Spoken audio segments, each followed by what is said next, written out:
Vorobievii au fost o familie tipică, care trăia în mediul rural.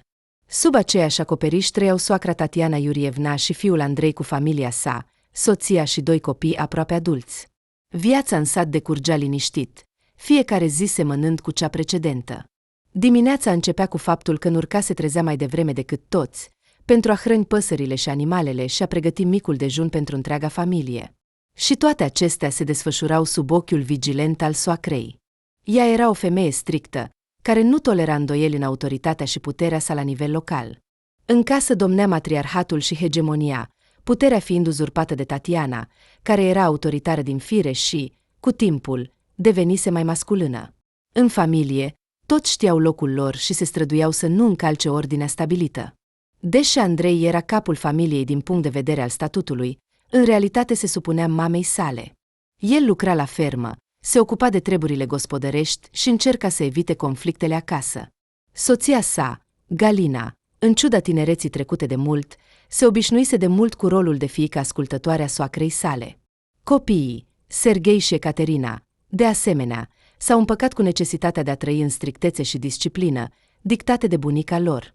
Fiecare dimineață începea la fel. După micul dejun, familia se împrăștea în treburile lor, Tatiana Iurievna rămânând acasă, ocupându-se cu treburile casnice și observând ca nimeni să nu se abată de la regulile stabilite. Ea le reamintea tuturor cât de important este să păstreze tradițiile și să respecte pe cei mai în vârstă. Părerea ei era lege, iar nimeni nu îndrăznea să-i conteste deschis. Cea mai mică neascultare era pedepsită sever. Odată, Andrei s-a întors acasă mai târziu decât de obicei, ceea ce a provocat un mare disconfort mamei sale. Când a intrat în casă, Tatiana l-aștepta deja la ușă cu o expresie nemulțumită pe față. "Unde ai fost până acum?" l-a întrebat ea, abia stăpânindu-și iritarea. Andrei tăcea, cu capul plecat, ca un elev vinovat. Știa că orice explicație va fi percepută ca o justificare și, deci, inutilă. Am întârziat la muncă. În cele din urmă, a scos. Au fost probleme cu tractorul. A trebuit să-l repar. Mama doar a strâmbat disprețuitor buzele și a oftat. Întotdeauna se găsește o scuză. Cine se ocupă de ordine? Cine se gândește la familie? Andrei nu a răspuns nimic. A trecut pe lângă ea și s-a îndreptat spre camera lui, unde l-așteptau soția și copiii. Ei vedeau cât de greu era, dar tăceau, știind că e mai bine să nu se amestece. Seara, la cină, atmosfera era tensionată. Toți stăteau tăcuți, încercând să nu atragă atenția Tatianei Iurievna, care a decis să-l miustre pe fiul ei în fața tuturor pentru încălcarea comisă. Dar, deodată, Serghei, cel mai mare dintre nepoți, a îndrăznit să vorbească, încercând să-și salveze tatăl de rușine și umilință. "Bunico, poate că astăzi am putea vorbi despre altceva? Poate despre succesele mele la școală?" Tatiana Iurievna a ridicat o sprânceană. "Succes! Crezi că succesele tale ne-ar putea interesa mai mult decât disciplina și ordinea din această casă?" Serghei s-a făcut roșu, dar a continuat. "Ei bine, uneori pur și simplu vreau să vorbesc despre ceva plăcut. Suntem totuși o familie." Tatiana a suspinat. "Familia trebuie să fie unită, da, dar unitatea se obține prin respect și respectarea tradițiilor și regulilor. Ești încă prea tânăr ca să înțelegi asta." După aceste cuvinte, Serghei și-a plecat ochii și nu a mai încercat să inițieze conversații. Seara s-a încheiat la fel de liniștit cum a început, dacă nu luăm în considerare lecția despre normele de comportament. Nurca Galina era, așa cum se cuvine, o femeie gospodăreață, dar, din păcate, soțul ei o îngrășase foarte mult în anii căsniciei. "Așa e, un om bun trebuie să fie mult," glumea el, nu fără ironie, periodic pe seama soției sale plinuțe. "Mai bine să te leagă de valuri decât să te lovești de stânci." Galia a devenit într-adevăr mai plină în timp, dar asta nu-i diminua deloc calitățile sufletești și hărnicea. În fiecare zi se trezea de vreme pentru a pregăti micul dejun pentru întreaga familie, iar apoi se apuca de treburile gospodărești. Totul îi mergea de minune. Trebuia să hrănească găinile, să facă ordine în casă, să pregătească prânzul. În ciuda plinătății sale, Galina nu se plângea niciodată de oboseală și găsea întotdeauna puterea de a munci. Soțul ei era un om bun și bâlând din fire, dar uneori glumele lui puteau răni pe oricine, în special pe soție, pe care îi plăcea să o tachineze cel mai mult. Îi plăcea să repete fraza lui preferată despre valuri și stânci, sugerând că mai bine să ai o soție moale și confortabilă decât una care să insiste cu fermitate pe punctul ei de vedere. Totuși, aceste glume nu erau întotdeauna primite cu zâmbet de Galina. Uneori se simțea stânjenită, mai ales când oaspeții veneau în casă și observau formele ei rotuneite. Odată, într-o seară, când prietenii lor au venit în vizită, familia s-a adunat la cină, iar Andrei a decis din nou să glumească. Ei bine, Galiță, ne pregătim de înot? Valurile sunt înainte, dar ai grijă să nu te îndepărtezi prea mult, căci apoi nu vom găsi cercul de salvare de mărimea ta. Toți au râs, în afară de Galina. Ea a continuat să mănânce în tăcere, încercând să-și ascundă rușinea. Dar de data aceasta, ceva s-a rupt în interiorul ei. A lăsat furculița și s-a uitat la soț. Știi, Andrei, cred că e timpul să încetăm să mai glumim pe această temă. Înțeleg că vrei să ridici moralul tuturor, dar mie nu-mi place. Andrei s-a uitat surprins la soție, de obicei nu se opunea glumelor lui, așa că reacția ei actuală a fost neașteptată. Îmi pare rău, Galiță, a spus el, puțin jenat, am vrut doar să-ți fac o bucurie. Galina a dat din cap. Poate. Dar nu a funcționat, așa că, te rog, să ne respectăm unul pe altul. Mă străduiesc pentru familia noastră și mi-ar plăcea ca eforturile mele să fie apreciate, iar cererile să fie respectate. Andrei a înțeles că a greșit. S-a apropiat de soție. A îmbrățișat-o. Ei bine, iartă-mă, draga mea, ai dreptate. Voi fi mai atent.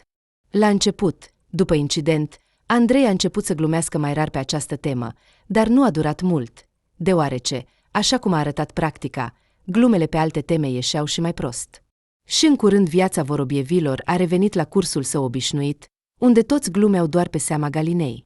Andrei a lucrat toată viața ca agronom, dar după ce câmpurile imense ale fostului colhoz, iar apoi ale societății pe acțiuni agrofermă, au fost împărțite în litigii judiciare și divizate în mici gospodării, a rămas fără muncă.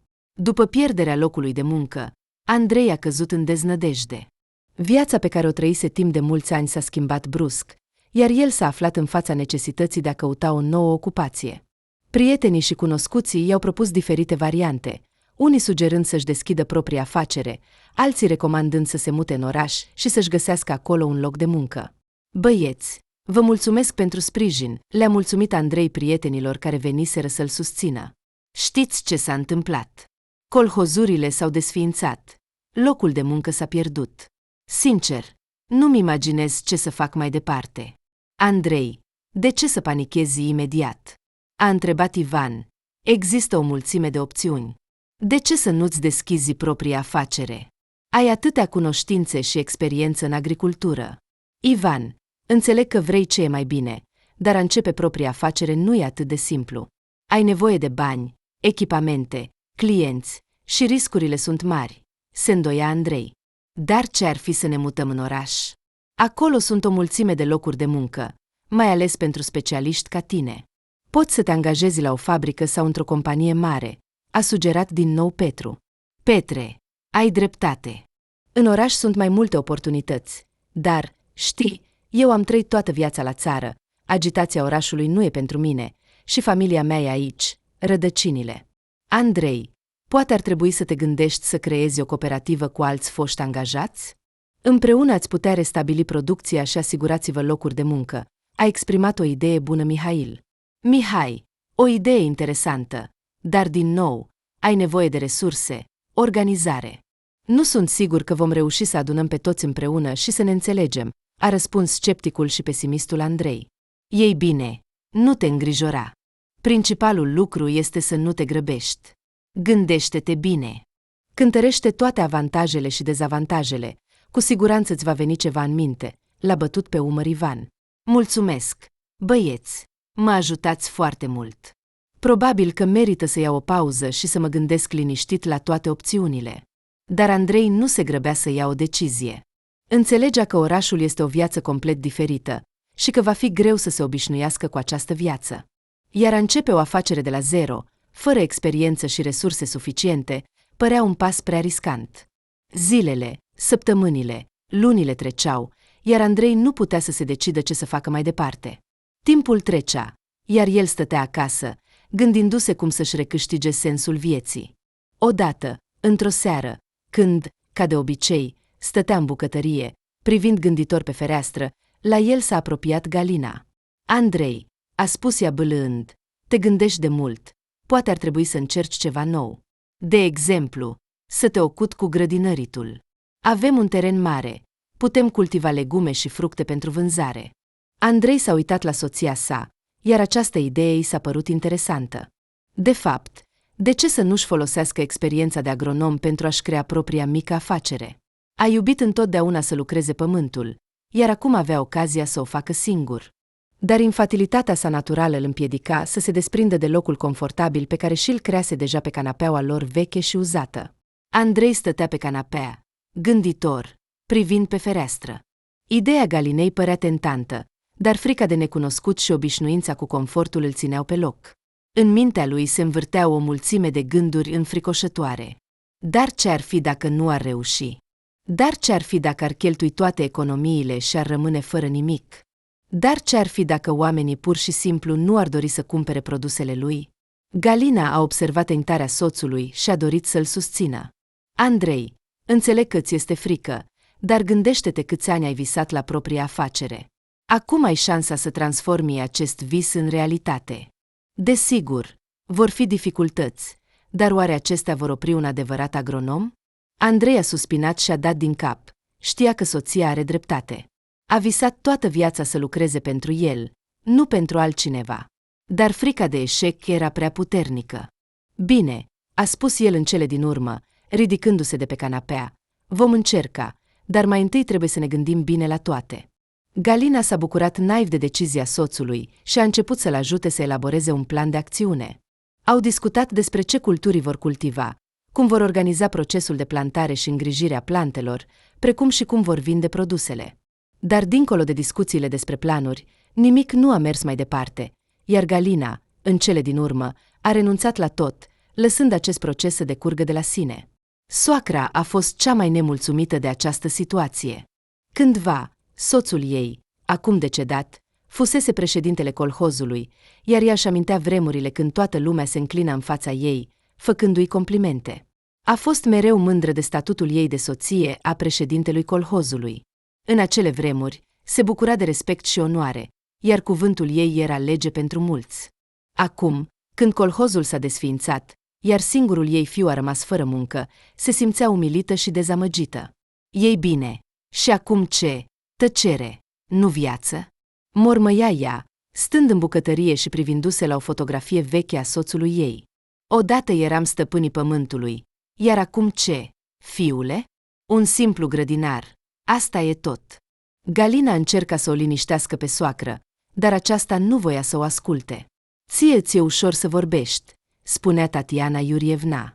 „Ești tânără, ai totul înainte, iar eu nu mai pot să întorc vremurile când oamenii se uitau la noi cu respect."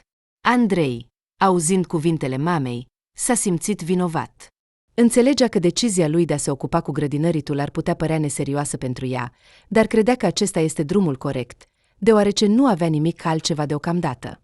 „Mamă," i s-a adresat el, „înțeleg că ți este greu să accepti schimbările, dar fac tot posibilul pentru a asigura familia noastră, dar deocamdată nu reușesc." Mama s-a încruntat, iar în ochii ei a trecut o umbră de dispreț.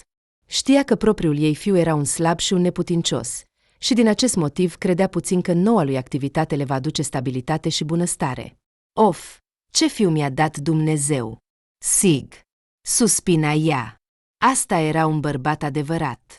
În cine s-a făcut fiul meu? Dacă nu aș fi fost sigură de mine, aș fi crezut că nu l-am născut eu, poate s-au încurcat în spital.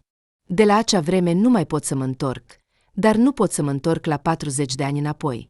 Toată supărarea și nemulțumirea ei față de viață în general și față de anumite momente în special Tatiana și le descărca, desigur, pe nurcă. Galina suporta cu răbdare toate atacurile soacrei. Era o femeie calmă, echilibrată, deoarece, prin temperament, era flegmatică.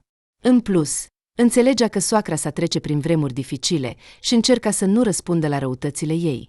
Dar soacra putea să-i scoată din minți pe oricine și să-l aducă pe cel mai drept om la disperare. Fiecare dimineață începea cu faptul că Tatiana Iurievna găsea un motiv de critică. Ori borșul era prea subțire, ori rufele nu erau bine călcate, ori florile de pe pervaz nu erau udate. Dar ce fel de neîndemânatică e această Galina? Se plângea soacra. Poate că așa se gătește? 40 de ani nu trebuie să înveți copiii totul și să faci totul pentru ei. Galina doar dădea din cap în tăcere și continua să-și îndeplinească îndatoririle casnice. Știa că orice încercare de a explica sau de a se justifica nu va face decât să agraveze situația, așa că prefera să rămână tăcută, neobservată, făcând tot posibilul să-i facă pe plac soacrei. Totuși, cu timpul, tensiunea din casă a crescut. Galina simțea că răbdarea ei se apropie de sfârșit. Iubea pe Andrei și copiii, dar continuarea reproșurilor și insultelor din partea soacrei devenea insuportabilă. Odată, când Tatiana Iurievna a început din nou să o critique pentru cina pregătită, Galina nu a mai putut suporta. Mamă, i s-a adresat ea soacrei, încercând să-și păstreze calmul, înțeleg că ți este greu. Dar și eu sunt om. Și am și eu sentimente. Mă străduiesc din răsputeri să fac familia noastră fericită. Te rog, dă-mi o șansă să dovedesc că pot fi o soție și o mamă bună. Tatiana Iurievna s-a uitat surprinsă la Nurcă, nu se aștepta la o astfel de reacție. De obicei, Galina tăcea și îndeplinea ordinele, dar acum în vocea ei se auzea fermitate și încredere. Iată, cum am început să vorbim. Și cine a scos vocea asta? A început să ironizeze înapoi soacra. Galina înțelegea perfect că soarta ei ca Nurcă era să primească, pe lângă soț, și pe mama lui dragă, dar chiar și răbdarea îngerului poate ajunge la capăt mai devreme sau mai târziu. Cu fiecare zi, situația se agrava, deoarece soacra nu încerca să reducă intensitatea. Nurca încerca să-i explice că vremurile se schimbă și trebuie să învețe să trăiască în noi condiții, dar aceasta rămânea neclintită, iar după pierderea locului de muncă a fiului, Tatiana a descărcat toate nemulțumirile asupra Galinei. Trebuie să muncești pentru voi amândoi. Asta e corect. Nu e nimic de făcut. Trebuie să muncești ca o măgăreață. Mergi la muncă, unde vrei, ca să nu scadă venitul în familie. Galina stătea tăcut, cu capul plecat, și asculta cum soacra se abătea asupra ei cu un flux de cuvinte furioase. Voia să riposteze cumva, să se apere, dar știa că orice încercare de a se justifica nu va face decât să agraveze situația. Așa că tăcea, sperând că în curând Tatiana Iurievna se va liniști. Când soacra a tăcut în cele din urmă, Galina a spus încet: Mamă, înțeleg îngrijorarea dumneavoastră, dar mulți au pierdut locul de muncă acum. Și nimic. Cumva se descurcă. Tatiana Iurievna s-a uitat furios la Nurcă, iar în vocea ei au început să se audă tonuri de șuierat veninos. Tu îndrăznești să deschizi gura aici? Noi te hrănim, te îngrijim. Uite, cum ai crescut pe mâncarea degeaba. Nu faci nimic. Și mai ai și ceva de spus. Galina s-a gândit. De fapt, își petrecea cea mai mare parte a timpului acasă, ocupându-se de treburile gospodărești și educând copiii. Dar avea întotdeauna talente pe care le folosea rar. De exemplu, știa să coasă bine, să croșeteze, îi plăcea să gătească feluri de mâncare neobișnuite. Dar dacă acum se va lăsa influențată de soacră, aceasta nu va renunța niciodată la ea, și așa s-a urcat deja pe gât și își lasă picioarele să atârne, dând ordine. Poate că ar trebui să mai așteptăm puțin? A sugerat cu prudență Galina. Andrei va găsi curând un loc de muncă. Tatiana Iurievna s-a năpustit asupra ei după aceste cuvinte, aproape cu pumnii. Ah, tu, nenorocită! Vrei să-l omori pe fiul meu? Ți-ai crescut o greutate insuportabilă și acum nu vrei să o ridici de pe canapea? Galina stătea în bucătărie, strângând o cârpă în mâini și ascultând cum soacra continuă tirada ei.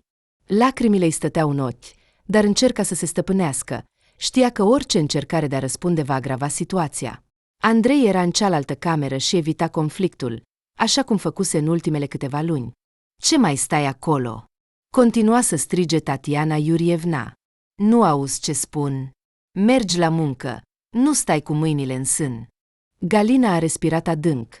A încercat să se calmeze, înțelegând că soacra se află într-o stare de stres. Dar răbdarea ei se apropia cu adevărat de sfârșit. S-a întors spre Tatiana Iurievna și, strângându-se cu curaj, a spus: Mamă, înțeleg că ți este greu acum, dar și eu sunt om, am sentimentele mele, fac tot ce pot pentru a susține familia. dar nu pot lucra non-stop. Hai să încercăm să găsim un compromis. Soacra s-a încruntat, iar în ochii ei a trecut o umbră de prădător. Ea nu înțelegea sincer că comportamentul ei depășește limitele raționalului, așa că nu se putea opri și nici nu dorea. A respirat adânc și s-a așezat pe scaun. Bine, a spus ea cu o voce obosită. Înțelege, dar și mie mi-este greu. Toată viața mea s-a răsturnat, dar ai dreptate, nu pot să pun totul pe umerii tăi.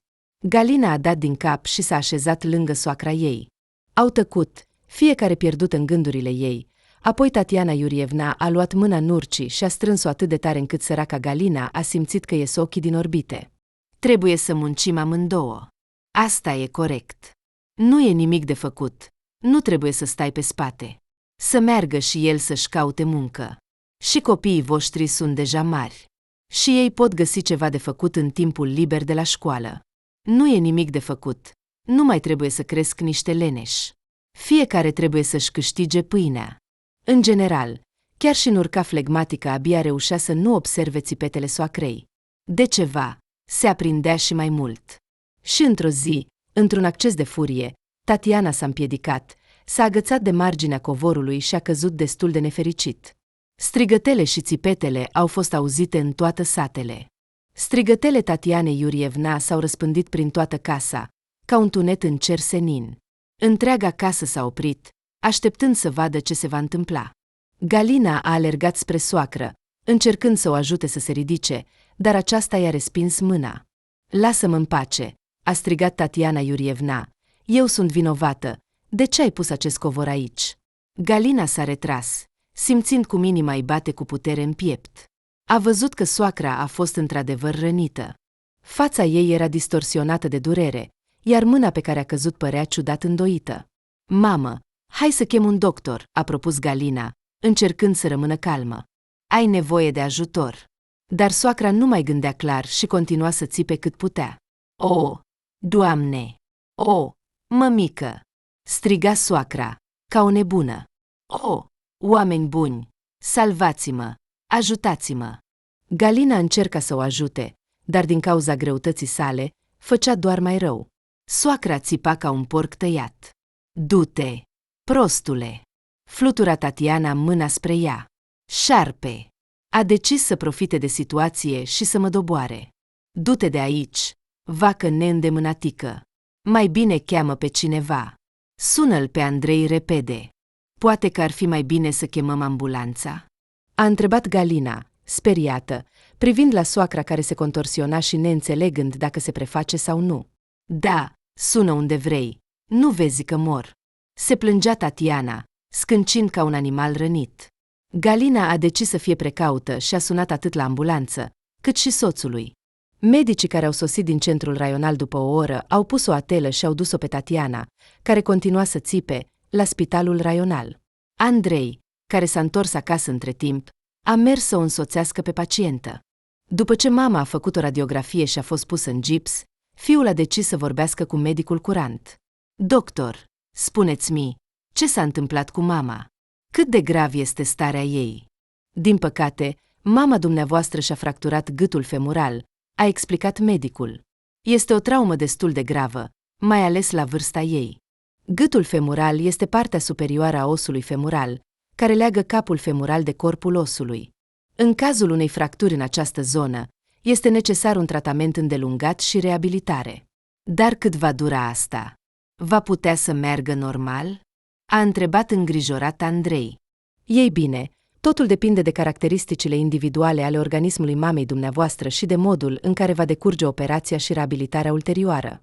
De obicei, recuperarea completă durează de la câteva luni până la un an.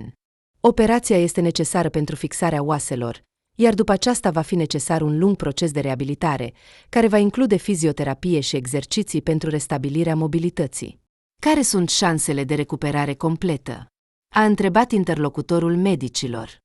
Șansele sunt bune doar cu condiția unei înlocuiri complete a articulației. În plus, multe depind de respectarea recomandărilor medicului și de implicarea dumneavoastră în îngrijirea mamei. Este important ca ea să respecte toate prescripțiile și să participe regulat la controale. De asemenea, trebuie evitate căderile și traumatismele în viitor, deoarece fracturile repetate pot complica semnificativ situația. Înțeleg. Ce trebuie să facem în procesul de reabilitare? În primul rând, este important să asigurați confortul și siguranța mamei dumneavoastră. Trebuie să aveți grijă să nu își supra-solicite piciorul. Folosiți cârje sau walker atunci când merge. Exercițiile de fizioterapie vor ajuta la restabilirea tonusului muscular și mobilității articulației.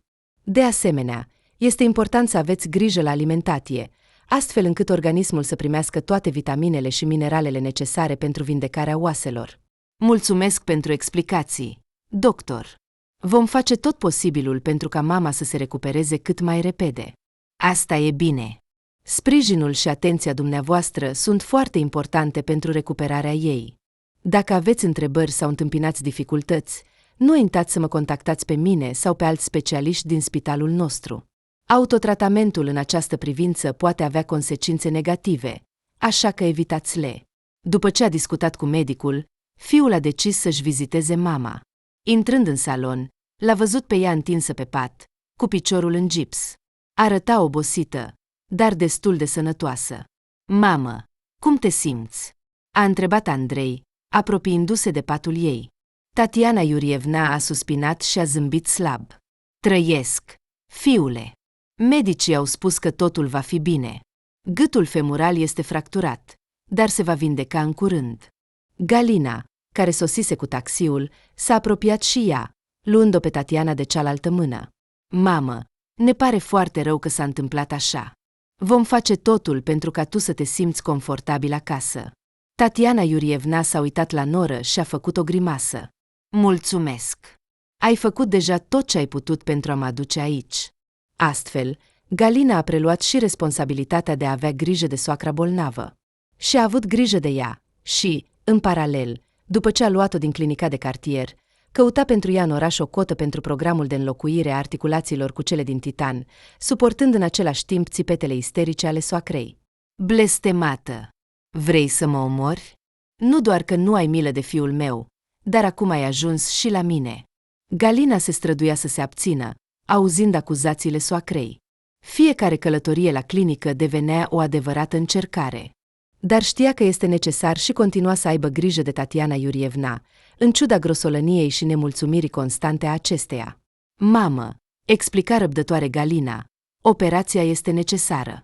Articulația este foarte deteriorată, iar fără înlocuire veți simți dureri constante. Medicii spun că acesta este singurul mod de a îmbunătăți starea dumneavoastră. Tatiana doar se încrunta și se întorcea. Dar Galina nu se dădea bătută. Continua să adune documente, să participe la consultații, să obțină o cotă pentru operație, în timp ce soacra o denigra pe la spate și o discuta chiar și cu cei întâlniți întâmplător, inclusiv cu vecinii din salon. Oh, fetele, uite ce face nevestica mea!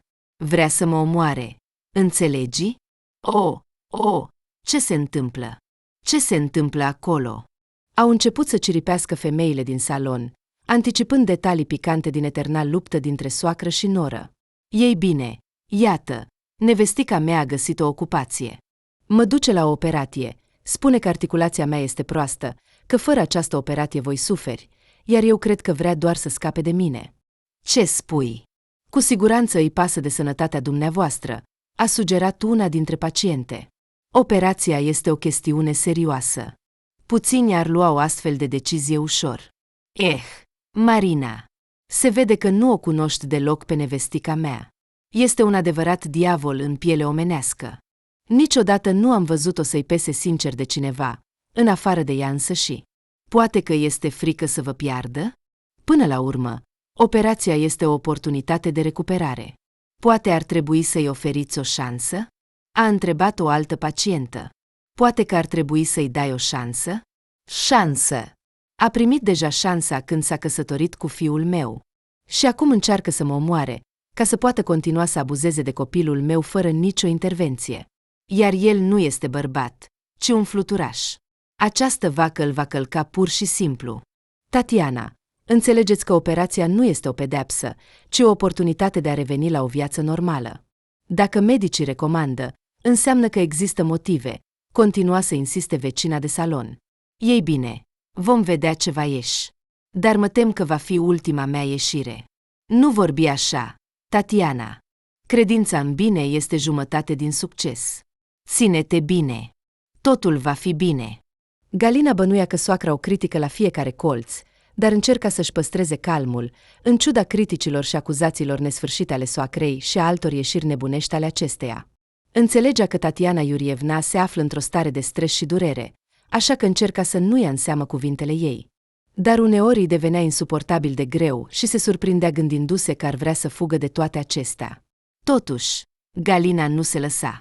Continua să caute oportunități pentru tratamentul soacrei, studiind informații despre programele de înlocuire a articulațiilor și adunând documente pentru a obține o cotă. În timpul liber, suna la diferite instituții medicale, încercând să afle unde poate obține cea mai bună asistență. Odată, după un alt apel, Galina a aflat că într-unul dintre centrele medicale din oraș există cote disponibile pentru operația de înlocuire a articulației șoldului și s-a pus imediat în legătură cu medicii, stabilind o consultație. Când Galina i-a spus această veste Tatianei Iurievna, aceasta a refuzat. Nu și încă o dată nu. Chiar și sub amenințarea unui pistol, nu voi merge la această operație, pentru că tu, ucigașă, mă duci acolo intenționat ca să mor. Știu dinainte gândurile tale necurate. Nu mă poți păcăli. Doar un prost ca Andrei poate crede că ești o sărmăluță nefericită, iar eu știu că ești un lup în piele de oaie. Nu mai spune prostii. Eu mă străduiesc pentru binele tău. Totul este aprobat de medicul tău curant. Mâine vom merge la consultație, iar medicii îți vor spune ce trebuie să faci mai departe. Tatiana nu a răspuns nimic, doar a aruncat o privire furioasă asupra nurorii din colțul ochiului și apoi a început să-i adreseze Galinei tot arsenalul său de insulte. Galina stătea înmărmurită, ascultând fluxul de acuzații jignitoare și epiteturi neplăcute din partea Tatianei Iurievna. Înțelegea că soacra simte frică în fața operației iminente. Dar aceste cuvinte o răneau profund. Totuși, Galina nu se gândea să se dea bătută. Știa că operația este vitală pentru sănătatea Tatianei și a decis să acționeze hotărât. Mamă, a început ea calm, înțeleg că vă este frică, dar, vă rog, acționez exclusiv în interesul dumneavoastră. Fără această operație, durerea dumneavoastră va continua să crească, iar calitatea vieții dumneavoastră se va deteriora semnificativ. Medicii sunt siguri că înlocuirea articulației vă va ajuta să mergeți din nou și să trăiți o viață plină. Tatiana Iurievna se uita neîncrezătoare la noră, dar în ochii ei a apărut o umbră de îndoială. Nu se aștepta ca Galina să fie atât de insistentă și convingătoare. Nu am încredere în medici, a murmurat Tatiana. Ei vor doar să-mi ia banii. Mamă, a intervenit Andrei, care stătea până atunci aproape de intrarea în salon și auzise toată această discuție. Medicii nu ar propune o operație dacă nu ar fi necesară. Voi vorbi eu cu ei, dacă vrei. Dar, te rog, gândește-te la sănătatea ta și la viitor. Tatiana a suspinat și s-a întors.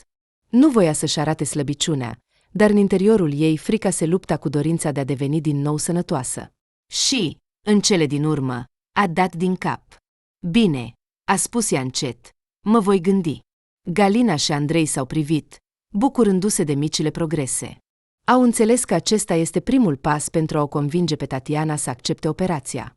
Bine că s-a terminat, a concluzionat Nora discuția. A doua zi, Galina a dus-o pe Tatiana Iurievna la centrul medical. Medicii au examinat-o pe pacienta care a ajuns la ei, iar Galina s-a apropiat de ei cu întrebări. Doctor, nu ne mai țineți în suspans. Vă rugăm, spuneți-ne ce ați descoperit? Rezultatele examinării arată că operația de înlocuire a articulației șoldului este destul de posibilă. Acum vă voi explica mai în detaliu despre procedură și despre recuperarea ulterioară. Da, trebuie să știm din timp ce ne așteaptă, pentru că îngrijirea ulterioară va cădea din nou pe umerii mei. Înțelegeți, nu mai este nimeni, a suspinat Galina. Îmi pare rău pentru dumneavoastră, a răspuns tacticos medicul. În primul rând, vreau să subliniez că înlocuirea articulației șoldului este o operație chirurgicală destul de complexă, dar medicina modernă permite efectuarea acesteia cu riscuri minime. Procedura durează de obicei aproximativ 2 până la 3 ore. În timpul operației, suprafața articulară deteriorată este înlocuită cu un implant artificial, fabricat din materiale speciale, cum ar fi metalul sau ceramica. Dar în cazul dumneavoastră, ați ales o bază din titan, ceea ce are avantajele sale evidente, deoarece doar acest metal poate nu doar să se integreze în corpul uman, ci și să se fuzioneze efectiv cu oasele. Nu-mi vine să cred. Nu știam asta. Credeam că este doar un metal rezistent, pentru că din el se fac carcasele aparatelor spațiale, a murmurat Galina, dar cât de repede va putea reveni la viața normală după operație? Recuperarea completă poate dura câteva luni, dar primele îmbunătățiri le veți observa deja după câteva săptămâni. După operație, pacientul urmează un curs de reabilitare, care include exerciții fizice, masaj și alte metode de restabilire a activității motorii. Soacra dumneavoastră va trebui să efectueze exerciții speciale pentru a întări mușchii și a restabili mobilitatea articulației. Adică, va trebui să treacă prin anumite dificultăți, s-a îngrozit Nora, realizând câte reproșuri și plângeri îi vor mai veni soacra. Da, fără îndoială, perioada de reabilitare necesită disciplină și răbdare. Dar dacă urmați recomandările medicilor și efectuați toate exercițiile prescrise, rezultatul va fi pozitiv. Ne străduim să ușurăm cât mai mult acest proces, oferind suportul și sfaturile necesare. Bine, mulțumesc pentru explicațiile detaliate. Suntem gata să începem pregătirea pentru operație. Ce pași trebuie să facem în continuare? Va trebui să pregătiți toate analizele și documentele necesare. De asemenea, vom organiza consultații suplimentare pentru a ne asigura că nu există contraindicații pentru operație. Apoi vom stabili data operației și vom discuta planul de pregătire pentru aceasta. Excelent! Suntem gata să urmăm indicațiile dumneavoastră. Vă mulțumim foarte mult pentru ajutor. Întotdeauna cu plăcere. Nu vă faceți griji, vom face tot posibilul pentru ca soacra dumneavoastră să revină cât mai repede la o viață activă. Nora s-a întors la soacra ei cu un sentiment de îndatorire împlinită. Tatiana Iurievna stătea în sala de așteptare și era copăleșită de sentimente amestecate, frică de operație și speranță pentru îmbunătățirea stării ei. S-a întors către Galina și a spus: "Ei bine, ce au spus medicii? Probabil te-au trimis la plimbare, ca să nu le mai dai bătăi de cap cu fanteziile tale." Galina a suspinat greu, adunându-și gândurile. "Mamă," a început ea, încercând să vorbească cât mai bâlând, medicii au confirmat că operația este necesară. Ei sunt siguri că este cea mai bună opțiune pentru sănătatea dumneavoastră. Vedeți și singură cât de greu vă este să vă mișcați, iar după operație toate acestea vor trece.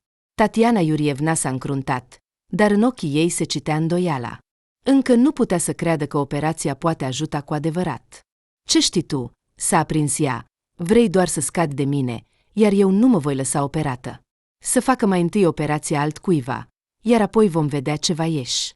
Galina a ascultat răbdătoare izbucnirea soacrei, înțelegând că frica și nesiguranța ei vorbesc în locul ei. A decis să abordeze problema dintr-o altă direcție.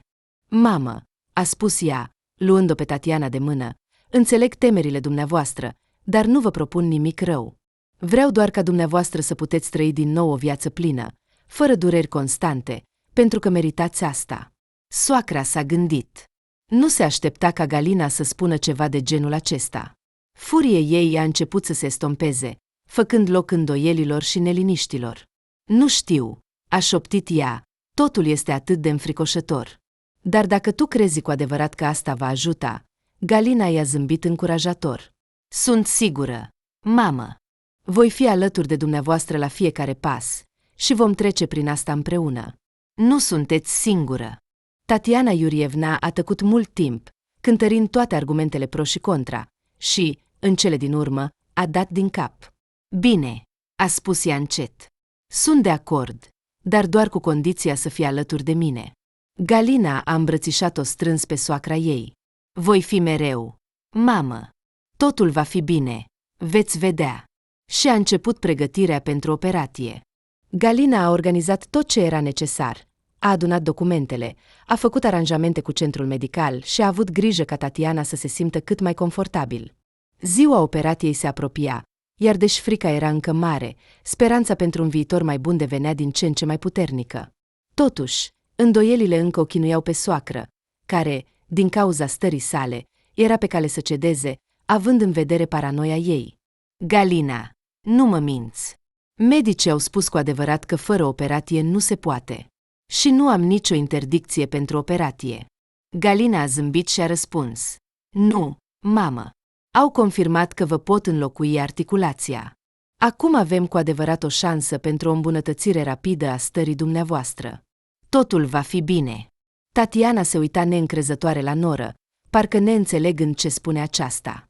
În plus, întreaga sat a început să vorbească despre dacă Tatiana va supraviețui torturii inventate de nora ei sau nu. Unii chiar făceau pariuri. Majoritatea credeau că, dacă Tatiana nu moare, va rămâne invalidă până la sfârșitul zilelor ei scurte, deoarece pacienții imobilizați de obicei nu trăiesc mult. Zvonurile din sat se răspândeau mai repede decât vântul. Toată lumea discuta despre operația viitoare a Tatianei Vorobiha, iar părerile erau împărțite. Unii considerau că operația este o șansă pentru o nouă viață, alții se temeau de un rezultat mai rău. Dar majoritatea se înclina spre un scenariu pesimist. Va muri, fără îndoială, spunea unul dintre localnici, clătinând din cap. Nu mai are 20 de ani, iar sănătatea ei este slabă. Poate că va supraviețui, răspundea altul. Dar va rămâne invalidă, iar atunci Galina va prelua toată gospodăria. Galina, aflând despre zvonuri, încerca să nu le acorde atenție. Știa că obiectivul principal este sănătatea Tatianei și că niciun zvon nu ar trebui să influențeze decizia ei. Dar, desigur, nu era ușor. Simțea presiunea din toate părțile, dar continua să se pregătească pentru operație, convinându-se că totul se face pentru binele soacrei. Între timp, Tatiana Iurievna se afla în confuzie. Auzise zvonurile, văzuse privirile compătimitoare ale vecinilor, simțea cum o privesc ca pe o condamnată. Frica de operație devenea din ce în ce mai mare, dar se străduia să se mențină, știind că alegerea ei poate schimba întreaga viață. Doamne, salvează-mă și luminează-mi nora nepricepută. Dacă a plănuit ceva rău, nu-i permite să-mi facă rău. O singură speranță am la tine, Dumnezeul meu. Mă rog ție și mă încred în tine. Striga Tatiana către Dumnezeu. În cele din urmă, a sosit ziua operației. Galina și Andrei au dus-o pe Tatiana la spital, încercând să o susțină moral. Știau că acesta este momentul decisiv și sperau la ce e mai bun. Operația a durat mai mult decât se anticipase, dar, contrar așteptărilor dușmanilor, a decurs cu succes. Medicii au anunțat că totul a decurs bine, iar acum principalul lucru este reabilitarea. Tatiana Iurievna s-a trezit în salon, simțind o ușoară amețeală și slăbiciune, dar cu ușurare realizând că cel mai rău a trecut. Primele zile după operație au fost cele mai dificile. Durerea, slăbiciunea, necesitatea de a învăța din nou să meargă, toate acestea necesitau un imens curaj, dar Tatiana Iurievna nu s-a dat bătută. A muncit din greu la fizioterapia medicală, urmând recomandările medicilor și, cu fiecare zi, se simțea din ce în ce mai bine. După o lună, Tatiana putea deja să se deplaseze singură cu ajutorul unui baston, începând să revină la viața obișnuită, chiar dacă cu anumite restricții, și, spre surprinderea ei, a început să o vadă pe Galina nu ca pe un dușman, ci ca pe un aliat. Pentru că tocmai datorită insistenței și grijii ei, a reușit să se ridice în picioare. Și iată că a sosit ziua mult așteptată a întoarcerii acasă.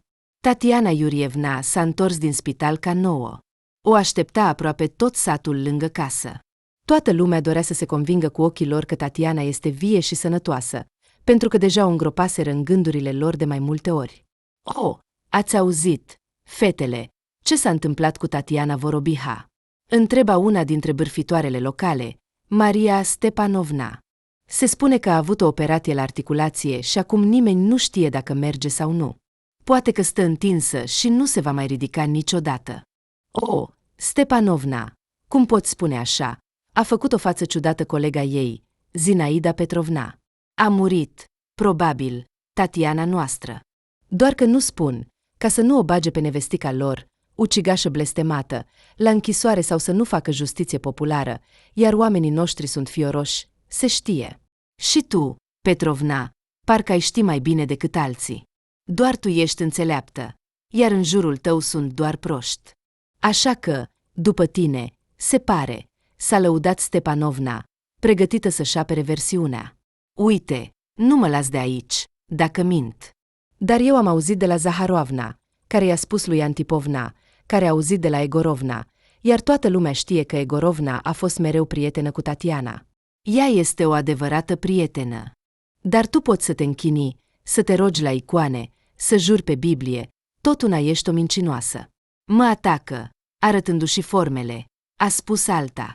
Știu totul cu certitudine și am martori, iar tu ai doar minciuni și vorbe goale. Toată lumea știe că ești o mincinoasă și ai fost prinsă de mai multe ori. Ah, tu, vacă fără coarne! A sărit Maria, ca o înțepată. Să-ți cadă vârful în fund. Să-ți fie ție rău. Să-ți sară un vierme pe spate, dureros și mâncărime, iar tu să nu poți ajunge la el. Tâmpit! Aruncând o spută pe pământ, Stepanovna s-a grăbit să se retragă, înainte ca adversara să treacă la bătaie. Ceilalți au privit în tăcere desfășurarea, neavând curajul să se pună de partea cuiva. După o jumătate de oră, din spital s-au întors Vorobiha, iar toată lumea a rămas în așteptare. Mulțimea dorea spectacol. Pâinea o aveau acasă. Iată că din mașină a ieșit Andrei, a înconjurat mașina și a ajutat-o pe soție să iasă. Să vedem această nenorocită. Un murmur rău a trecut prin mulțime, a omorât-o pe Tatiana și nu avea niciun gram de conștiință în ochi. Oamenii stăteau, ținându-și respirația, așteptând ca în curând să fie scoasă pe targă Tatiana, legată pentru totdeauna de pat sau trupul ei rece și fără viață. Dar, în loc de aceasta, din mașină a ieșit, sprijinindu-se pe un baston elegant, însă și Tatiana, plină de viață și sănătate. Prezenții spectatori au rămas uimiți. Pe rânduri i-a trecut un murmur de uimire. Maica Domnului! Vie! A suspinat Stepanovna. Dreptate, se pare, Petrovna. Dar ce nu merge? Tânca tot a mințit. Tatiana Iurievna s-a întors acasă ca o nouă. Când a ieșit din mașină, a fost întâmpinată de o mulțime de săteni curioși. Oamenii s-au adunat în jur pentru a o vedea personal pe Tatiana după operație. Pe fețele majorității se citea uimirea și admirația. Ce bine! A exclamat unul dintre bărbați, bătându-se pe genunchi. Credeam că nu vei ajunge în această zi, iar tu ești așa. Tatiana Iurievna, deși era puțin rușinată de atâta atenție, nu putea ascunde bucuria. Zâmbea, răspunzând la întrebări și demonstrând cum merge cu ajutorul bastonului. Ce zici? A spus ea aproape solemn. Sunt vie, după cum vezi, și, probabil, voi începe să alerg, ca în tinerețe. Cineva a râs, cineva a aplaudat, iar unii chiar au bătut-o pe Tatiana pe spate, felicitând-o pentru operația reușită și recuperarea sănătății. Galia a chemat-o pe Tatiana, observându-și nurorile în mulțime. Vino aici, spune câteva cuvinte. Galina s-a apropiat de soacra ei, ținând în mâini un buchet de flori. Mamă, a început ea, ușor emoționată, sunt atât de fericită că totul s-a terminat bine. Ești o femeie atât de puternică și sunt mândră de tine. Tatiana, care rareori își permitea să-și arate emoțiile, s-a gândit o clipă, apoi a îmbrățișat-o strâns pe Galina. Îți mulțumesc, Galina, a spus ea, numind-o pentru prima dată în public pe Nuroră pe nume, nu Galina sau altfel. Ai fost alături de mine în cel mai greu moment din viața mea. Nu voi uita niciodată asta. Mulțimea a izbucnit în aplauze, iar cineva a propus chiar să sărbătorească întoarcerea Tatianei Iurievna cu o plăcintă festivă. Pentru Tatiana, a proclamat cineva, iar toți au susținut această propunere. În acea zi, în casa Vorobievilor s-au adunat mulți oaspeți. Toți voiau să o felicite pe Tatiana pentru întoarcerea reușită, iar Galina a fost nevoită să se agite din nou ca o albină, deoarece opinia și dorința ei de a întâmpina o mulțime de oaspeți neinvitați nu au fost luate în considerare din nou. După prânz, mulțimea a mai discutat puțin despre cele văzute, iar apoi oamenii s-au dispersat fiecare pe la treburile lor, deoarece nu se preconiza nimic interesant aici. Nu bănuiau că cel mai interesant abia începea. În acea seară, membrii familiei Vorobiev au descoperit un bilețel pe masă, unde erau obișnuiți să găsească o cină delicioasă. În bilețel erau câteva cuvinte de la Galina. Sunt epuizată de voi, dragi mei. Trăiți acum cum doriți, iar eu vă rog să nu mă mai deranjați de acum înainte. Bilețelul Galinei a provocat un adevărat șoc tuturor membrilor familiei. Andrei a fost primul care a luat foaia de hârtie, a citit ce era scris. Inima lui s-a strâns de îngrijorare și nedumerire. S-a uitat la mama sa, care stătea în fotoliu, privind confuză la masa goală. Ce înseamnă asta? Unde a plecat? A întrebat Tatiana Iurievna, străduindu-se să-și stăpânească furia. Știe că tocmai am ieșit din spital și tocmai acum a decis să dispară. Andrei, încă ținând în mână bilețelul, și-a ridicat privirea spre mamă, încercând să înțeleagă ce se întâmplă. Mama, a început el, încercând să rămână calm, nu știu ce se întâmplă. Dar poate că pur și simplu s-a săturat de tot. A făcut atât de multe pentru tine, pentru noi toți. Poate că are nevoie doar de o pauză.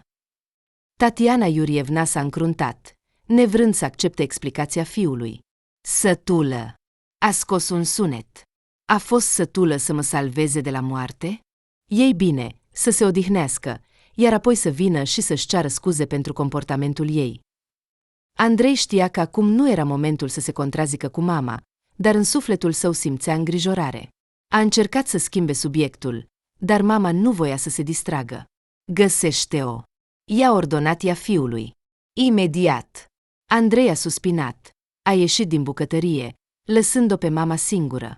Știa că căutarea Galinei ar putea fi complicată, având în vedere că ea putea pleca în orice moment. Dar nu putea să o lase în această stare. A sunat la numărul celei mai apropiate prietene a Galinei, cu care a vorbit în ultima vreme. Alo, Sve, eu sunt Andrei Vorobiev. Trebuie să vorbesc cu Galina. Nu știu unde este. Bună, Andrei. Nu știu unde este Galina. Ce s-a întâmplat? Am sunat-o astăzi, dar nu a răspuns. V-ați certat? Nu, ea pur și simplu a dispărut. A suspinat cu tristețe interlocutoarea. Cum adică? Și nu știu unde ar fi putut pleca. A întrebat Svelana, uimită. Nu a spus nimănui unde merge. A plecat pur și simplu. Și atât? Poate că avea nevoie să fie singură, să se plimbe și să se întoarcă? Nu știu, dar totul este posibil. A lăsat un bilețel că este sătulă de noi, dar nu știu ce să fac, suspina soțul îngrijorat, deja realizând că nu a fost o glumă prostească a soției sale și că totul era mult mai serios decât îi se părea inițial. Din păcate, nici eu nu am nicio informație, dar poate că pur și simplu are nevoie de timp pentru ea. Dă-i puțin spațiu. Mulțumesc, Sve, în orice caz. Sper că se va întoarce curând. Voi face tot ce pot pentru a o găsi.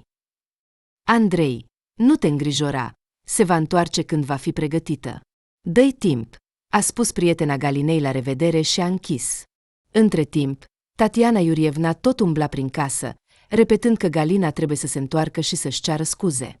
Andrei încerca să o liniștească, dar ea nu voia să asculte nicio justificare. În cele din urmă, mama s-a așezat pe canapea, fiind obosită să umble din colț în colț, și nu era bine să-și tensioneze din nou piciorul. Ce ți-a spus prietena fugaritei tale? A întrebat mama, sec. Andrei a suspinat. S-a așezat lângă mama. Mamă, cred că Galina pur și simplu s-a săturat. A făcut atât de multe pentru noi, iar noi, se pare, am uitat cum să-i mulțumim. Probabil că are nevoie de o pauză. Tatiana Iurievna a dat din cap în tăcere, înțelegând că fiul are dreptate. Și-a amintit cum Galina a avut grijă de ea după operație, cum a suportat toate capriciile și nemulțumirile ei. În adâncul sufletului, a simțit vinovăție că nu a apreciat la timp suferințele ei. Dar nu putea să arate asta fiului, nu avea o dorință specială, deoarece ultimul cuvânt în tot ar fi trebuit să rămână la ea, iar aici nurorile au decis să-și arate caracterul și să fie neascultătoare, ceea ce nu este în regulă. Trebuie să o găsim, a declarat hotărât Andrei, trebuie să ne cerem scuze și să arătăm că o apreciem. S-a ridicat și s-a îndreptat spre ușă, dar mama l-a oprit. Așteaptă, fiule, să se odihnească, să se mai calmeze. Până la urmă, ești bărbat sau nu? Ce mai lipsea? Să alergi după fusta unei femei. Gândește-te ce vor spune oamenii. Vor începe să te numească sub papuc. Că nu poți să te desprinzi de fusta soției tale. Nu face asta, să alergi după soție. A plecat, așa că a plecat. Este dreptul ei. Ne va fi mai ușor. Unul mai puțin de care să ne îngrijim. Andrei s-a oprit la ușă, auzind cuvintele mamei. Stătea, procesând în tăcere cele spuse, iar fața lui exprima o combinație de confuzie și iritare. Mamă, a început el, întorcându-se spre ea, nu intenționez să alerg după Galina și să o leg de mine ca pe un obiect. Are tot dreptul să decidă ce are nevoie, iar dacă consideră că are nevoie de timp pentru ea, atunci trebuie să respectăm alegerea ei. Trebuie să arătăm înțelegere și răbdare. Tatiana Iurievna a scos un sunet, dar nu a răspuns. Andrei a înțeles că ea se gândea la cuvintele lui. Tot ce spui este corect, a spus în cele din urmă ea. Să decidă ce are nevoie. Dar dacă va decide să se întoarcă, trebuie să arătăm că nu avem nevoie de Gulena. Nu se știe unde a fugit. Poate că a plecat să flirteze. Ești pe drumul cel bun. La o astfel de variantă, soțul nici măcar nu s-a gândit. Andrei a dat din cap, înțelegând că mama se îngrijea în primul rând de el, s-a așezat din nou, continuând să se gândească la ce să facă mai departe. Supărat de comportamentul soției, soțul s-a gândit profund și apoi a fost de acord cu mama. Da, probabil că ai dreptate, mamă. Dacă a plecat, înseamnă că așa a vrut. Nu o poți forța, dragă, nu? Și în timp ce întreaga familie era în confuzie din cauza acțiunii Galinei, fără ea viața s-a dovedit a nu fi atât de bine organizată. Membrii familiei nu reușiseră încă să se recupereze de la șocul provocat de plecarea Galinei, iar în viața lor au început deja mici neplăceri, care arătau clar ce rol important juca Nora în viața lor de zi cu zi. Andrei, care se baza întotdeauna pe Galina în problemele gospodăriei, s-a confruntat cu probleme de care nici nu bănuia că există. În primul rând, Andrei a descoperit că avea o mulțime de treburi mici, pe care Galina le prelua întotdeauna, de la cumpărarea alimentelor până la spălarea hainelor. Acum, când Galina nu mai era, a simțit cum este să-și poarte povara obligațiilor domestice, care înainte păreau o normalitate. În al doilea rând, Andrei a observat că Tatiana Iurievna, care era obișnuită cu faptul că Galina avea grijă de nevoile ei, a început să ceară mai multă implicare în gospodărie. I-a amintit lui Andrei că acum, când Galina nu mai este, el este obligat să preia sarcini suplimentare în casă. Mamă, înțeleg că ți este greu, dar știi că Galina te-a ajutat întotdeauna cu aceste lucruri. A încercat să se revolte fiul împotriva atacului mamei, care tot timpul îl critica și încerca să-l pună sub papuc. Da, știu, dar acum trebuie să preiei toate aceste responsabilități. Ești bărbat, datoria ta este să ai grijă de familie. Și cum soția ta a fugit, iar acum nu mai are cine să mă ajute, fii bun și preia și sarcinile ei, continua să-l preseze mama. Înțeleg, mamă, și voi încerca să fac tot ce trebuie, dar hai să nu ne certăm. Voi face tot ce pot pentru a-ți ușura viața. Trebuie să faci asta, Andrei. Nu pot să fac totul singură, continua să se plângă Tatiana. Da, știu, mamă. Voi prelua tot ce trebuie. Tu doar să te faci bine și să nu te supra-soliciți. Bine, Andrei, trebuie să ții minte că acum tu ești capul casei, ești responsabil pentru tot. Da, îmi amintesc, mamă. Totul va fi bine. Se străduia să nu îi răspundă mamei. Și, în al treilea rând, Andrei a realizat că îi lipsește comunicarea cu cineva apropiat. Deși încerca să umple golul format cu discuții cu prietenii, nimic nu înlocuia apropierea pe care o simțea cu Galina. Și nu reușea să vorbească deschis cu mama, iar în ultima vreme, ea era prea prezentă în viața lui. Și, în cele din urmă, Andrei a observat că copiii lui, Serghei și Ecaterina, îi simțeau și ei lipsa Galinei. Se obișnuiseră cu faptul că ea era mereu aproape, îi ajuta cu studiile, îi susținea în momentele dificile. Acum, când ea nu mai era, copiii se simțeau mai puțin protejați și încrezători. Tati, unde este mama? Îl tot întrebau ei pe tată. Când se va întoarce? Mama a decis că are nevoie de puțin timp pentru ea, a plecat să se odihnească și să se regăsească. Scrie că se simte mai bine și ne roagă să nu o deranjăm. Îi liniștea tatăl pe copii, ascunzându-le adevărul. Dar când se va întoarce? A întrebat Serghei. Serghei, nu știm când se va întoarce. Dar a spus că se va întoarce dacă va dori, continua să mintă tatăl copiilor. Tati, de ce a făcut asta? Ecaterina, cred că pur și simplu s-a săturat de tot. A făcut multe pentru noi și avea nevoie de puțin timp pentru a se recupera. Ce altceva îți scrie? Nu ne răspunde la mesaje, s-a plâns fiica. Ecaterina, scrie că se simte mai bine și ne roagă să nu o deranjăm. A spus că plănuiește să rămână departe de casă pentru a se regăsi și a se odihni. Tati, nu este supărată pe noi? Ecaterina, nu este supărată. Pur și simplu s-a săturat și a decis că are nevoie de puțin timp pentru ea. Iar dacă nu se va întoarce? A presupus fiul cu o voce căzută. Serghei, sper că se va întoarce. Dar dacă va decide să rămână, trebuie să respectăm alegerea ei. Să sperăm că se va întoarce, a spus trist Caterina. Pasiv din fire, băiatul mamei, Andrei nu a întreprins nimic timp de câteva săptămâni, conform sfatului mamei, dar apoi a decis totuși să vorbească cu vecina, cu care Galina interacționa mai mult decât cu altele. Bună, Ania, îmi pare rău că te deranjez, dar trebuie să aflu urgent dacă știi unde este soția mea. Galina? Bună, Andrei. De ce să nu știu? A răspuns vecina, strâmbând din nas cu dispreț. Galina ta a plecat într-un sanatoriu special, unde ajută femeile să slăbească, pentru că s-a săturat de viața asta și de bagiocurile la adresa ei. Sanatoriu? A deschis ochii Andrei. Ce sanatoriu? De ce nu ți-a spus nimic? Păi, cum crezi că ar fi trebuit să-ți spună? Așa, pur și simplu. M-am săturat de bagiocurile tale și am decis să urmez sfatul mamei tale și să scap de câteva kilograme. Așa că? Ești amuzant. Îți jur. Dar noi i-am spus toate acestea în glumă și ea ar fi trebuit să înțeleagă. Nu e mică. A încercat soțul neglijent să se apere. Ce glume bune aveți. Nimic de spus. Și când ai avut ultima dată grijă de soția ta? I-ai făcut cadouri. Poate ai dus-o în vacanță? Când i-ai spus cuvinte frumoase? L-a miustrat vecina. Nu îți amintești? Asta e. Acum trebuie să te descurci singur. Și Andrei a fost nevoit să-și ia asupra sa crucea soției și să o poarte. Iar pentru ca ei să nu ajungă cu toții la cerșit cu mâna întinsă, a fost nevoit să se activeze și să-și găsească un loc de muncă, chiar dacă nu în domeniul său de specialitate. A trebuit să suporte murmurele și eterna nemulțumirea mamei, care înainte îi se păreau nesemnificative. Andrei s-a întors de la vecina acasă cu un sentiment de incertitudine și îngrijorare. În fața lui se afla sarcina nu doar de a găsi un loc de muncă, ci și de a menține familia pe linia de plutire. Înțelegea că acum totul depinde de el și că nu mai putea amâna. Primul lucru pe care l-a făcut a fost să meargă la centrul local de ocupare a forței de muncă. S-a dovedit că nu erau aproape deloc locuri de muncă în domeniul său, dar existau oferte pentru posturi mai puțin calificate. Andrei a eitat, dar a înțeles că nu avea de ales. A acceptat oferta de a lucra ca paznic în schimbul de noapte la un depozit. Munca nu era ușoară.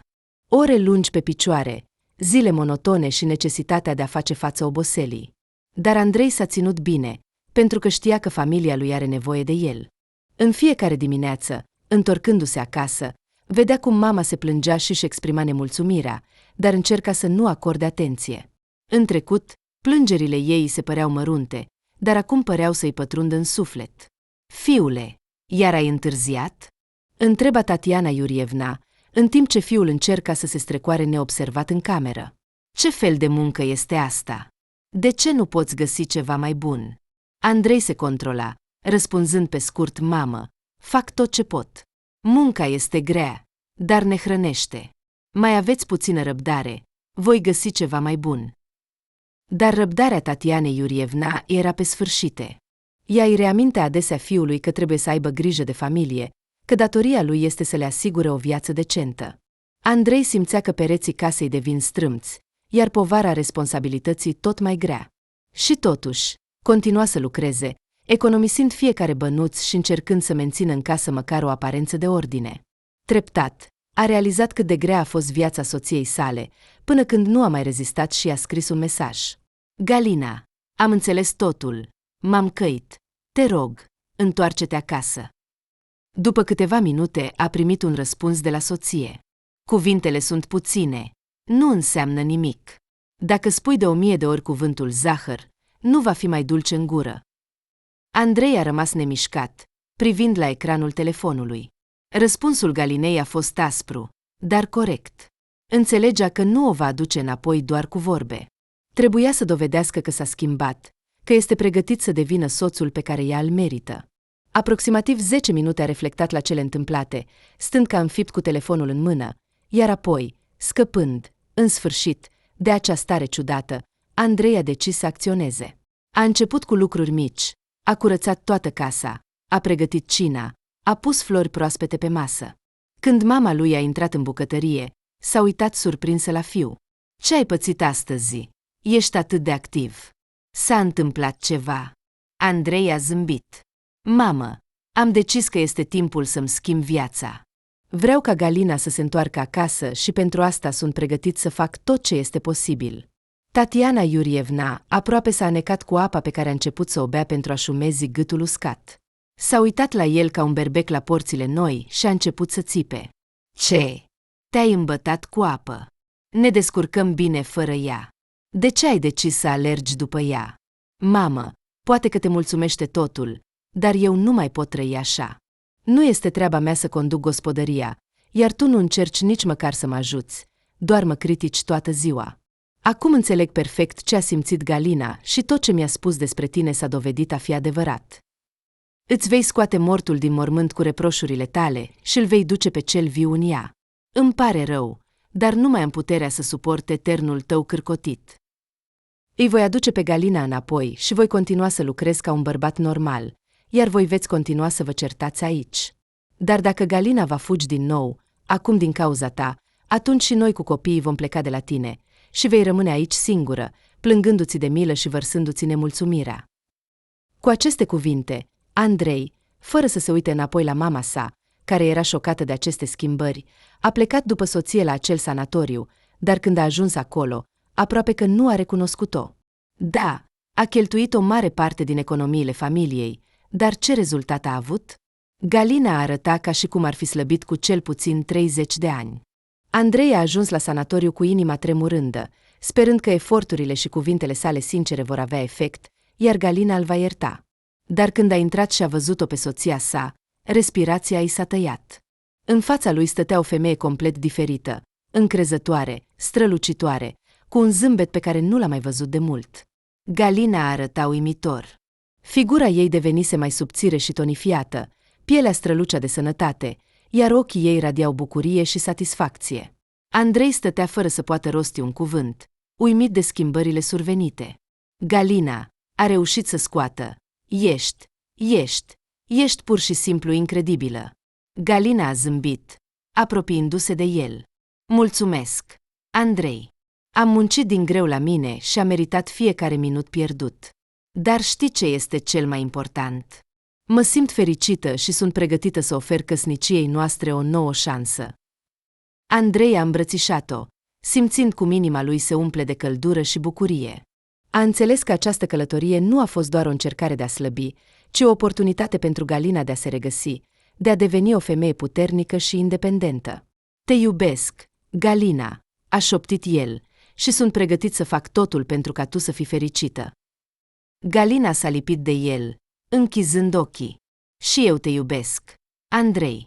Hai să ne întoarcem acasă și să începem totul de la început. Au ieșit din sanatoriu, mână în mână, lăsând în urmă toate îndoielile și temerile. În fața lor îi aștepta o nouă etapă a vieții, plină de dragoste, înțelegere și sprijin reciproc. Revenind acasă, Andrei și Galina au simțit că atmosfera din casă s-a schimbat. Era o senzație că amândoi au început un nou capitol în viața lor. Andrei o privea pe Galina cu alți ochi, cu admirație și o profundă afecțiune. Se simțea din nou ca un tânăr îndrăgostit și a realizat că ea nu este doar soția lui, ci un adevărat partener, pregătit să meargă alături de el prin toate dificultățile. În primele zile după întoarcere, Galina a observat că soțul chiar se străduiește să fie atent și grijuliu. O ajuta cu treburile casnice, se interesa de starea ei de sănătate și de dispoziție. Seara, adesea stăteau împreună în bucătărie, discutând despre planurile de viitor și amintindu-și momentele plăcute din trecut. Galina, spunea Andrei, luând-o de mână, vreau să știi că sunt pregătit să lupt pentru fericirea noastră. Hai să construim împreună viața pe care ne-am dorit-o mereu. Jur că m-am schimbat și că nu voi repeta niciodată greșelile mele, indiferent de circumstanțe. Galina zâmbea, simțind cum inima ei se umple de căldură și recunoștință infinită. Cred în noi, Andrei. Ne vom descurca dacă ne vom susține reciproc. Timpul a trecut, iar schimbările în relația lor deveneau din ce în ce mai evidente. Tatiana Iurievna, observând cum fiul ei și nurăsa se apropie, a început să înțeleagă că rolul ei în viața lor se schimbă de asemenea. Și, oricât de mult și-ar fi dorit să-și bage nasul peste tot, fiul ei nu-și lăsa soția să fie jignită și o apăra chiar și de propria mamă. Mamă, te rog, Nu te băga fără un motiv serios în viața noastră și nu ne strica fericirea. Te rog insistent să nu o faci, altfel va trebui să ne despărțim, iar tu vei trăi în mândră singurătate și vei comanda linguri și polonice. Ar fi bine să-ți găsești o ocupație, ca să nu ai pur și simplu timp să te bagi în viața altora. Tatiana simțea că frâiele puterii îi scapă printre degete, dar nu putea face nimic. Să trăiască singură la bătrânețe era cel mai puțin dorit lucru, așa că, dintre cele două rele, a ales să-și țină limba în frâu, cât mai putea. Dar cât de mult efort îi costa asta? Numai diavolul știa, care periodic îi șoptea tot felul de prostii și o provoca să spună ceva necugetat. În special nu răsa, de care era foarte dor. Tatiana Iurievna nu avea o viață proprie, așa că se băga în viața altora. Așa se distra și-și mai alina sufletul. Și acum, ce să fac? Se gândea ea, amintindu-și de cererea și de amenințarea fiului. Dacă mă lași să mă las dusă de voi învăța să mă ocup cu cine știe ce, să mă duc la Stepanovna, să-i spăl oasele cuiva. Da, cred că așa voi face. Și cu aceste cuvinte, punându-și o vestă de ieșire peste rochia ei de casă colorată, Tatiana s-a îndreptat către una dintre bârfitoarele locale, pentru a discuta despre cineva și astfel să-și mai alunge sufletul. Tatiana Iurievna mergea pe stradă, simțind o ușoară iritare și nesiguranță. Nu știa cum să răspundă cererii fiului, dar în minte îi dădeau gânduri că ar fi timpul să-și manifeste, în sfârșit, activitatea și să se ocupe cu ceva util. Căci a sta acasă și a se plânge de toți nu era cea mai bună variantă. Când a ajuns la casa Stepanovnei, bârfitoarea locală, inima ei a început să bată mai repede. Tatiana a respirat adânc și a bătut la ușă. Într-un moment, ușa s-a deschis, iar în fața ei s-a ivit o femeie în vârstă cu o privire curioasă. Iurievna, ce surpriză! Ce plăcere neașteptată! A exclamat Stepanovna. Ei bine, mi-e puțin plictiseală astăzi, așa că m-am gândit să-mi vizitez cunoscuții. Am decis să încep cu tine. Noi ne-am înțeles destul de bine, a eitat Tatiana, simțindu-se extrem de incomod, deoarece practic se invita singură. Ei bine, intră, dacă ai venit. De ce stai pe prag? A suspinat Stepanovna, care nu se aștepta să primească oaspeți astăzi. Intră, vom bea ceai. Nu am nimic special cu care să mă răsfăț. Aici nu te supăra. Nu știam că cineva va veni la mine astăzi. Tatiana a intrat în casă, încercând să pară cât mai încrezătoare. S-a așezat la masă, așteptând ca vecina să-i toarne ceai. Ce mai e nou pe la voi? A întrebat gazda oaspetele, punând cănile pe masă. Cum e fiul?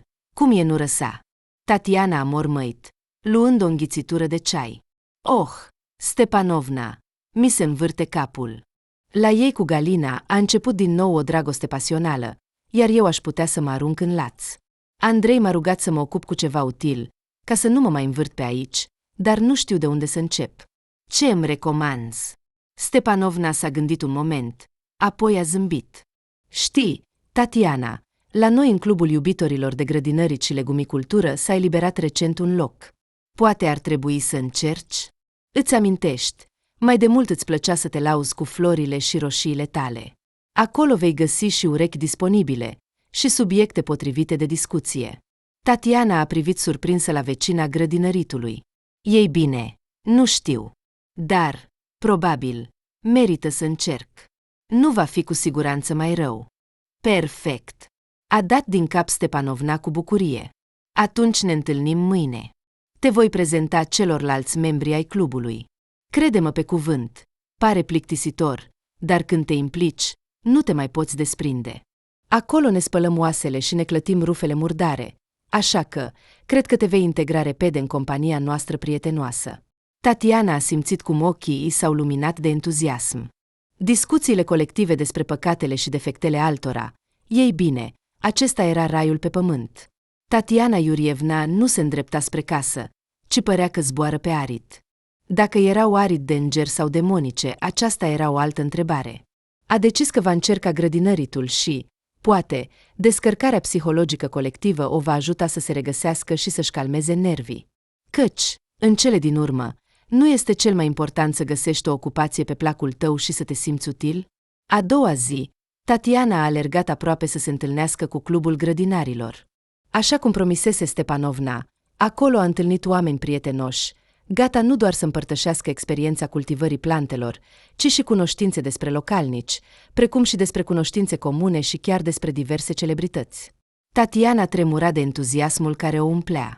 Treptat, viața ei a început să se schimbe. A găsit noi pasiuni care îi aduceau bucurie și satisfacție, iar Andrei, văzând cum mama se transformă, se bucura că cererea lui a dat roade. El nu bănuia ce se ascunde, de fapt, în spatele nevinovatului hobby de grădinărit, dar, cum se spune, cu cât știi mai puțin, cu atât dormi mai bine. Așa Tatiana Iurievna a început o nouă pagină în viața ei, dovedindu-se și celor din jur că vârsta nu este un impediment pentru noi începuturi. Și aceasta a fost doar în avantajul lui Andrei și Galinei, care trăiau o nouă etapă a relațiilor romantice. Într-o seară, când fiul și nurăsa stăteau pe canapea, îmbrățișați, Tatiana Iurievna s-a apropiat de ei și a spus: „Știți, copii, mă bucur că ați reușit să găsiți un limbaj comun. Sunteți o pereche bună și sunt sigură că totul va merge bine.” Aceste cuvinte au fost pentru Andrei și Galina un adevărat cadou. Știau că îi așteaptă multe dificultăți, dar acum erau siguri că vor putea face față oricărei probleme împreună. Dragostea și înțelegerea pe care le-au regăsit au devenit baza noilor vieți, iar soacra nu le mai strica liniștea și bucuria. Așa a început o nouă etapă în istoria familiei Vorobiev, continuând să-și construiască relațiile, bazându-se pe încredere și sprijin reciproc. Iar timpul va arăta dacă dorința lor de a fi fericiți împreună va fi mai puternică decât orice obstacol.